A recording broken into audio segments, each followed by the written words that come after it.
Hello everyone, hope you are doing well. So today we are going to discuss about the topic Western notes and type of notes. So let's start. तो हम यहाँ पर सबसे पहले बात करेंगे हमारे पास कितने वेस्टर्न नोट्स होते हैं। तो उसके लिए सबसे पहले हमें दो सिंबल्स पता होने चाहिए। This is the symbol of sharp and this is the symbol of flat. तो स्टार्ट करते हैं। फर्स्ट नोट क्या है हमारे पास यहाँ पे? C. After that C sharp और D flat, then D, D sharp और E flat, then E, F, F sharp और G flat, then G, G sharp और A flat, then A sharp और B flat, then B. So in total we are having 12 notes in our Western music. Moving on to next part, that is type of notes. तो there are two type of notes. तो पहला है हमारे पास natural note. First is are natural note जिनको हम Indian classical music में बोलते हैं शुद्ध स्वर, और दूसरा है एक्सीडेंटल नोट. तो अभी हम बात करते हैं नेचुरल नोट के बारे में. नेचुरल नोट वो नोट होता है जो अपने पोजीशन से ना ही रेज होता है ना ही लोअर होता है, यानी कि ना ही ऊपर होता है ना ही नीचे होता है.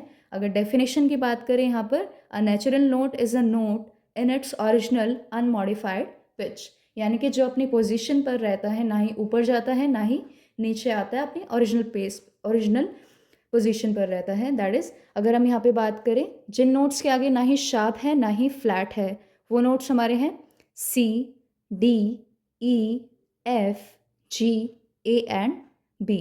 So we can count here, we are having 7 natural notes in this example में मैंने यहाँ पे लिख दिए हैं सारे notes.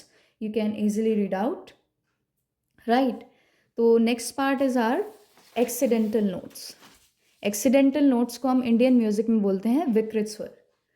तो accidental note is a note whose pitch is change, यानी कि चेंज कैसे की जाती है, या तो बढ़ा ऊपर कर दिया जाता है या फिर उसको नीचे कर दिया जाता है. रेज और lower from its natural position using sharp और द फ्लैट साइन, यानी कि शार्प और फ्लैट साइन को हम यूज़ करके उसकी पिच है उसको हम ऊपर या नीचे कर सकते हैं. राइट. तो यहाँ पे कुछ सिंबल दिए गए हैं जिनका यूज़ करके हम उसकी पिच को हाफ स्टेप अप कर सकते हैं या फिर डाउन कर सकते हैं. तो यहाँ पर शार्प का सिंबल हमने रीड किया अभी. इसका मतलब क्या होता है, ये क्या करता है, रेज कर देता है पिच को बाय द हाफ स्टेप. अगर हमने सी से सी नेक्स्ट हाफ स्टेप अप जाना है तो हम यहाँ पे शार्प का सिंबल यूज़ करते हैं. राइट. यहाँ पर अगर हमें सी से C sharp next step up जाना है तो यहाँ पर हम शार्प लगा देंगे. इसी तरह से डी से अगर हमें हाफ स्टेप अप जाना है तो हम शार्प का सिंबल यूज़ करेंगे for raising the pitch by half step. Next is flat. Flat भी अभी हमने रीड आउट किया यहाँ पर. तो इसमें क्या होता है, lowers the pitch by the half step. अगर हमने पिच को हाफ स्टेप डाउन करना है तो हम कौन सा सिंबल यूज़ करते हैं, फ्लैट का सिंबल. लाइक हमने यहाँ पर सी शार्प को हम क्या लिख सकते हैं, डी फ्लैट भी लिख सकते हैं. अगर हमने डी से हाफ स्टेप डाउन जाना है तो हम फ्लैट का सिंबल का यूज़ करेंगे. यहाँ पर मैंने सारे एग्जाम्पल्स लिख दिए हैं, D flat, E flat, G flat, A flat and B flat. Right. So next part is natural. Natural का जो सिंबल है वो ये है.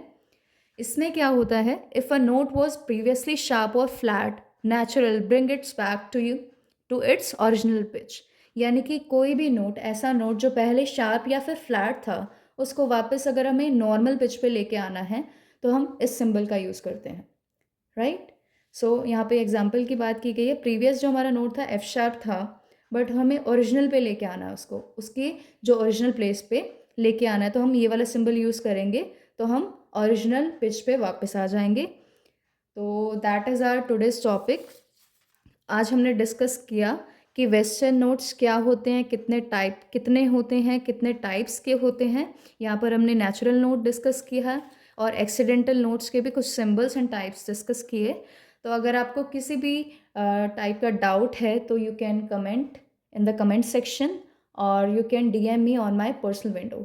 Thank you so much.